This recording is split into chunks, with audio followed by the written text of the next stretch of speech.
बिस्मिल्लाहिर्रहमानिर्रहीम, अस्सलाम वालेकुम। मैं हूं अख्तर अली कुरैशी, आपका लीगल एडवाइज़र। पाकिस्तान के जो मौजूदा हालात हैं इसके बारे में बहुत सी आराएं आ रही हैं। कभी कहते हैं कि बैनुल अक़वामी साजिश हुई थी, कभी कहते हैं कि पाकिस्तान के अंदरूनी हालात, सियासी हालात हैं। जब आप गौर से देखेंगे तो आपको बात समझ में आ जाएगी। असल में देखा जाए तो ये एक बैनुल अक़वामी साजिश थी पाकिस्तान में रजीम चेंज करने की, और ये एक बहुत बड़े एग्रीमेंट का आउटफॉल है। आपको अगर हम पीछे वापस चले जाएं तारीख़ में, तो 1973 में अमेरिका और सऊदी अरब का एक एग्रीमेंट हुआ था, पेट्रो डॉलर एग्रीमेंट, जो कि बड़ा मशहूर है। सऊदी अरब एक एक एक अमीर मुल्क है, ऑयल प्रोड्यूसिंग कंट्री है, ओपेक का मेंबर है। 1960 में जब ओपेक का एग्रीमेंट हुआ था तो सऊदी अरब को बहुत सारी ड्यूटीज़ डिप्यूट की गई थी। 1973 में जो पेट्रो डॉलर एग्रीमेंट हुआ था अमेरिका और सऊदी अरब का, उसके मुताबिक ये एग्रीमेंट तय पाया था कि अमेरिका जो है वो सऊदी अरब की प्रोटेक्शन करेगा, और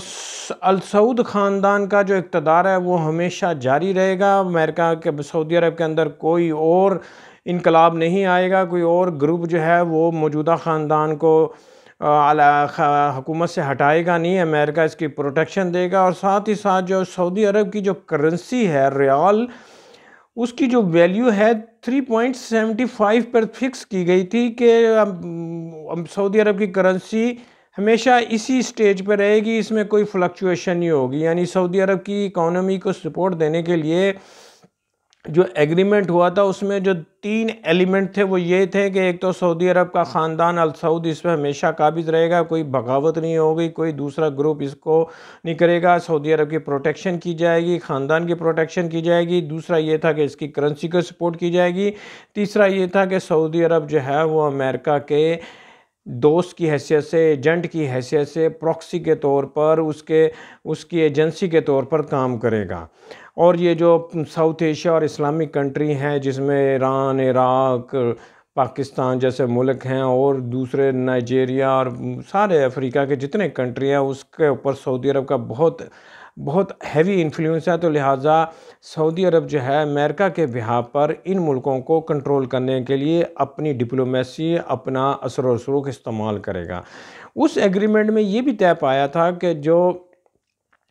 जो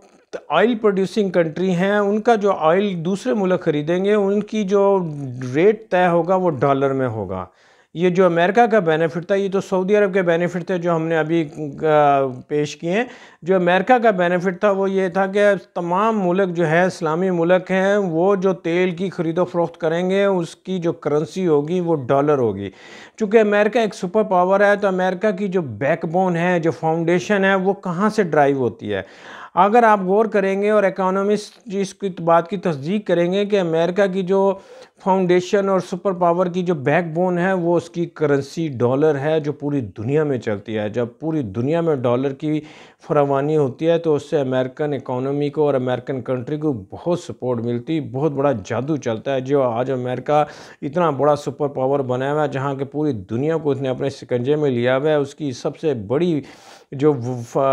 रीज़न और सपोर्ट है वो है उसकी करेंसी। चूँकि उसकी दुनिया में जहाँ भी कोई ट्रांजैक्शन होती है वो डॉलर में की जाती है, तो उससे सपोर्ट अमेरिका को मिलती है। करेंसी का कारोबार, करेंसी की ट्रांजैक्शन हम लोग करते हैं, अपनी ट्रांजैक्शन इंपोर्ट एक्सपोर्ट हर चीज़ की, लेकिन उसका सपोर्ट और उसका बेनिफिशियल जो होता है वो अमेरिका होता है। और उसी वजह से अमेरिका सुपर पावर बनकर पूरी दुनिया के अंदर जो अपनी हर तरह की जो एक्टिविटी है, डिप्लोमेसी है, वो चलाता है। तो लिहाजा सऊदी अरब को पाबंद किया गया था कि ये जो मुसलमान मुल्क हैं इर्द गिर्द के, जिसमें Iraq, Iran, Libya, Pakistan, Namibia, Nigeria, Bangladesh और जो भी कंट्री हैं, वो जितने भी तेल की खरीद और फरोख्त करेंगे उसमें डॉलर की करेंसी इस्तेमाल होगी। अब आते हैं हम पाकिस्तान के ऊपर कि पाकिस्तान में ऐसे क्या हालात हुए थे जिसकी वजह से सऊदी अरब और अमेरिका ने ये ऑपरेशन किया। उसमें हालात ये हुए थे कि जब पाकिस्तान के वज़ीर आज़म ने चाइना के साथ जो अपनी लेन देन के बारे में जो एग्रीमेंट हो रहा था, वो ये हो रहा था कि आइंदा से पाकिस्तान और चाइना के दरमियान अमेरिकन डॉलर की बजाय युआन, जो कि चाइनीज़ करेंसी है, उसमें लेन देन पेमेंट होगी। इसी तरह रशिया के साथ जो हमारे एग्रीमेंट होने जा रहे थे, ऑयल की ख़रीदारी, सस्ते ऑयल की ख़रीदारी और गंदम की ख़रीदारी, और आने वाले दिनों में गैस की ख़रीदारी के लिए जो ट्रांजैक्शन होगी वो रशियन करेंसी में होगी, चूँकि अमेरिका की तरह चाइना और रशिया भी चाहता है कि उनकी करेंसी की ट्रांजैक्शन दूसरे मुल्कों में हो ताकि उनको भी सपोर्ट मिले। चूँकि अमेरिका की फाउंडेशन ही करेंसी पे बनी हुई चल रही है, तो ये चाइनीज़ डिप्लोमेसी भी है और रशिया भी यही चाहता है कि आने वाले दिनों में हमारी करेंसी में लोग दूसरे मुल्क भी इसमें ट्रांजैक्शन करें। तो उसको प्रमोशन के तौर पर और एग्रीमेंट में लाने के लिए मुख्तलिफ़ किस्म के पैकेज और कशिश देने के लिए रशिया और चाइना, पाकिस्तान और दीगर मुल्कों के साथ ये एग्रीमेंट कर रहा है कि आने वाले दिनों में जो भी ट्रांजैक्शन, इम्पोर्ट एक्सपोर्ट और दीगर एग्रीमेंट होंगे वो हमारी लोकल करेंसी में होंगे, डॉलर में नहीं होंगे। और ये पाकिस्तान के वज़ीर आज़म इमरान खान इस एग्रीमेंट को सपोर्ट करते हुए इसमें काम आगे बढ़ रहा था और ये एग्रीमेंट आइंदा आने वाले चंद दिनों में होने वाले थे, चंद हफ्तों में।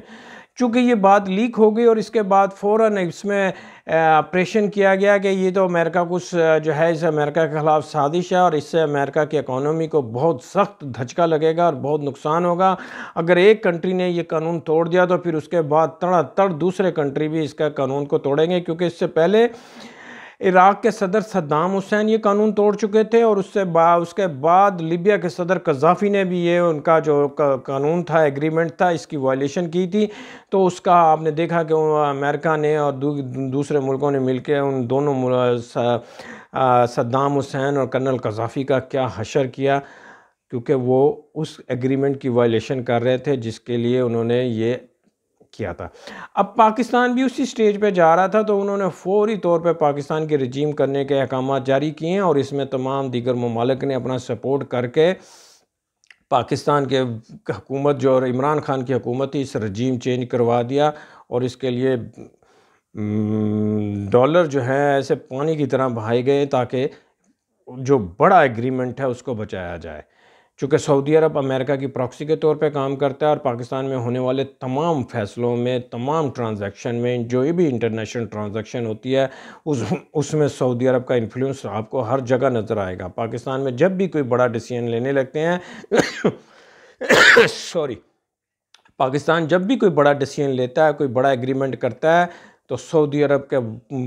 बादशाह जो हैं फ़ौरन पाकिस्तान के वज़ीर आज़म को अपनी शाही दावत दे के बुला लेते हैं और उसके ऊपर अपना इन्फ्लुएंस करते हैं, बहुत सारा जो है ना उसके अंदर अपनी गाइडेंस देते हैं। याद होगा कि जब इमरान खान टर्की और मलेशिया के साथ एक विज़न क्रिएट कर रहे थे कि हम यूनिवर्सिटी बनाएंगे, चैनल बनाएंगे और इंपोर्ट एक्सपोर्ट और दीगर एग्रीमेंट करेंगे और हम इस्लामी मुल्कों का एक ब्लॉक बनाएंगे,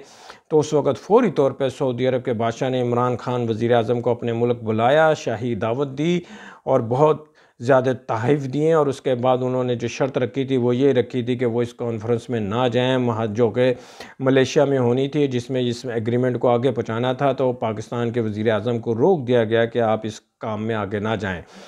इस बात को बाद में पाकिस्तान के वज़ीर आज़म ने रियलाइज़ कर लिया और उन्होंने ये बात बावर भी कराई कि सऊदी अरब ने हम पर अननेसेसरी प्रेशर डाला है, ये एक गैर मुनासिब था। चूँकि डिप्लोमेसी थी और उसमें इस बात को जो था रख रखाव रखना पड़ता है, तो इसी तरह पेट्रो डॉलर के एग्रीमेंट की वायलेशन को रोकने के लिए पाकिस्तान में रजीम चेंज की गई और बेशबहा डॉलर का जो है वो इस्तेमाल करके बहुत सारे सियासतदानों ने अपनी जेबें गर्म की और पाकिस्तान का जो कौमी मुफाद था उसको नज़रअंदाज कर दिया, हुकूमत चेंज कर दी गई। अब जो है ना सऊदी अरब अपनी खेल खेल रहा है, अमेरिका अपनी खेल खेल रहा है और पाकिस्तान जो है वो हर तरफ से उसको मार पीटती है। पाकिस्तान का जो मुस्तकबिल है वो चाइना के साथ रिलेट करता है। अमेरिका हमारी कोई मदद नहीं करता। अमेरिका सिवाय जो डिप्लोमेटिक या डेकोरेटेड बातें होती हैं उसमें अमेरिका सर फहरिस्त है, लेकिन जो हकीकी मदद है वो हमेशा हमारे दोस्त मुल्क चाइना करता है। और आने वाले दिनों में चाइना जिस तरीके से आगे बढ़ रहा है, हमारा मुस्तकबिल चाइना से रिलेट करता है और हमें रशिया की सपोर्ट हासिल है, क्योंकि अमेरिका हमें, आप देखें पीछे पाकिस्तान में जो कोयटा में जो सैंडक का प्रोजेक्ट है, पाकिस्तान में आप वैसे भी आप अंदाज़ा लगा लेंगे, पाकिस्तान के पूरा निकाल लें, आप देखेंगे कि पाकिस्तान के जो बड़े बड़े की प्रोजेक्ट है उसमें कहीं अमेरिका नज़र नहीं आता, कहीं अमेरिका की सपोर्ट नहीं है, कोई टेक्नोलॉजी ट्रांसफ़र नहीं है, कोई नहीं है। हर जगह आपको चाइना मिलेगा, कोरिया मिलेगा, दूसरे मुल्क मिलेंगे, वो नहीं मिलेगा। अब सेंटेक का जो प्रोजेक्ट था उसमें कनाडा की कंपनी बोराक और ऑस्ट्रेलिया की कंपनी थी। अमेरिका की हमारी कोई सपोर्ट नहीं है, अमेरिका हमारी कोई मदद नहीं करता माँ सिवाय अपनी धौंस और अपनी उसके ज़माने के लिए। लिहाजा जब पाकिस्तान के वज़ीर आज़म ने अमेरिकन करेंसी से निजात हासिल करने के लिए रशिया और चाइना की बात के ऊपर अपनी कंसेंट दी तो फौरी तौर पे उसका रिएक्शन आया, जिसके तौर पे पाकिस्तान में रजीम चेंज कर दी गई और हालात जो है उसका नतीजा ये निकला कि पाकिस्तान के हालात दिगरगू हो गए और पाकिस्तानी अवाम को इतनी हैवी प्राइस पे करने पड़ रही हैं कि हमारी करेंसी डीवैल्यू हो गई, हमारे मुल्क में एक महंगाई का तूफ़ान आ गया, हर चीज़ हमारे मुल्क में शॉर्ट हो गई है और IMF ने हमें वो नाकुचने चबाए हैं जिसकी वजह से हमारी मईशत जो है वो हम इस तक डिफ़ॉल्ट के करीब पहुंच गए हैं। देखा जाए तो सऊदी अरब भी खुश है, दूसरे मुल्क भी खुश हैं, मार पाकिस्तान को पिट रही है, लेकिन पाकिस्तान के सियासतदान, पाकिस्तान की एस्टैब्लिशमेंट और पाकिस्तान के दीगर लोग जो हैं इस बात को ना रियलाइज़ करते हैं, ना इसका एनालिसिस करते हैं, ना इस बात को देखते हैं कि कौन मुल्क हमें मिसयूज़ कर रहा है। हम अमेरिका को कहते हैं कि अमेरिका ने हमें अफ़गान वार में हमें टिश्यू पेपर के तौर पे यूज़ किया, लेकिन आप गौर से देखेंगे तो सऊदी अरब भी हमें टिश्यू पेपर से की तरह ही यूज़ करता है। ठीक है, सऊदी अरब के साथ हमारे जज्बाती लगाव हैं, सऊदी अरब हमें मदद भी करता है, हमें सपोर्ट भी करता है, लेकिन जो सऊदी अरब का एग्रीमेंट है उसके तहत तो सऊदी अरब ने अपना मुफाद देखा है कि उसने कहा कि देखो अमेरिका ने उनकी प्रोटेक्शन की ज़मानत दी हुई है, उनकी करेंसी को इस्तेकाम दिया हुआ है और साथ ही साथ उनकी कभी रजीम चेंज नहीं होगी। अमेरिका की गारंटी है। जो अल सऊद ख़ानदान जो है ये वही ख़ानदान है जो कि पहले जो उनका सऊदी अरब का किंग था उसको अल सऊद ने जाके महल में गया, जाके ज़बरदस्ती दाखिल हुआ और जाके तलवार से उसका सर कलम करके अपनी हुकूमत का ऐलान किया और आज तक उस ख़ानदान की हुकूमत कायम दायम है और उसको हुकूमत को दवाम बख्शने के लिए अमेरिका के साथ उन्होंने ये एग्रीमेंट भी किया हुआ है कि कभी कुछ हो जाए, कोई ग्रुप, कोई ख़ानदान, कोई दूसरी सियासी पार्टी या कोई भी एजेंसी उनके ख़िलाफ़ काम नहीं करेगी। अमेरिका की प्रोटेक्शन है, अमेरिका की इस मामले में हर तरह की सपोर्ट है। तो वो अपने आप को बचाने के लिए पाकिस्तान को किस तरह मिसयूज़ करते हैं, ये बात हमें सोचनी चाहिए, समझनी चाहिए और इस पे गौर करना चाहिए ताकि पाकिस्तान को हकीकी आज़ादी मिले और पाकिस्तान अपने फ़ैसलों में आज़ादी हासिल करें और अपने मफाद को फॉलो करें। ये नहीं है कि दूसरों के मफाद के लिए पाकिस्तान की इकॉनमी का बेड़ा गर्क कर दिया जाता है, पाकिस्तान का अपना मफाद जो है डस्टबिन में डाल दिया जाता है और यहाँ पे गुर्बत और परेशानियाँ और क्राइसिस आ जाते हैं, जबकि वो मुल्क जिन्होंने ये खेल खेला है वो मुल्क अपने जो हैं अपना खूब ऐश कर रहे हैं, मज़े कर रहे हैं और किसी को पाकिस्तान के अवाम को एहसास तक पता तक नहीं है कि ये क्या एग्रीमेंट है और कौन इसका बेनिफिशरी है और कौन इसका विक्टिमाइजेशन हो रही है, किसकी विक्टिमाइजेशन हो रही है। बड़ी तकलीफ़देह बात है। पाकिस्तान के इस्टेब्लिशमेंट और सियासतदानों को एक थिंक टैंक बनाना चाहिए जो पाकिस्तान बैनुल अक़वामी एग्रीमेंट और सियासतदान और मुल्क जो हैं हमारे ऊपर धौंस जमाते हैं और हम पे प्रेशर डाल के हमसे गलत फ़ैसले करवाते हैं और हमारी इकानमी का बेड़ा गर्क करते हैं। इस मामले में गौर व फ़िक्र करके हमें इंडिपेंडेंट पॉलिसी बनानी चाहिए और बराबरी की बुनियाद पर डिप्लोमेसी और सफारती ताल्लुकात कायम करने चाहिए और किसी भी इस्लामी मुल्क हो या कोई भी चाइनीज़ हो या कोई रशिया हो या अमेरिका हो, बराबरी की बुनियाद पे होनी चाहिए और गैर ज़रूरी इंटरफेरेंस नहीं होनी चाहिए और मुल्क की मफाद सुप्रीम होना चाहिए। मुल्क की मफाद पे कभी कंप्रोमाइज़ नहीं होना चाहिए। पाकिस्तान की तबाही बर्बादी 75 साल से आज तक हम ना अपनी ज़राअत में खुद कफ़ील हो सके, ना सनत में खुद कफ़ील हो सके, ना हमारी एक्सपोर्ट बढ़ सकी हैं, ना हमारे मुल्क में अमन है, ना सुकून है, दहशत गर्दी है, कोई भी सहूलत नहीं है। इसकी वजह यही है कि हमारे मुल्क में बैनुल-अक़वामी इंटरफेरेंस बहुत ज़्यादा है और इसमें हमारे दोस्त मुल्क भी शामिल हैं और हमारे तमाम दूसरे मुल्क भी शामिल हैं। कभी अफ़गानिस्तान का प्रेशर आ जाता है, कभी ईरान की तरफ से खिंचाव हो जाता है और कभी सऊदी अरब हमें लपेट देता है और कभी अमेरिका हमारा बंदोबस्त कर देता है। उम्मीद है कि आपको मेरा पॉइंट ऑफ व्यू पसंद आया होगा। इसे लाइक कीजिएगा, शेयर कीजिएगा, अपना बहुत ख्याल रखिएगा। पाकिस्तान के लिए पाकिस्तान को दुआओं में याद रखिएगा। God bless you.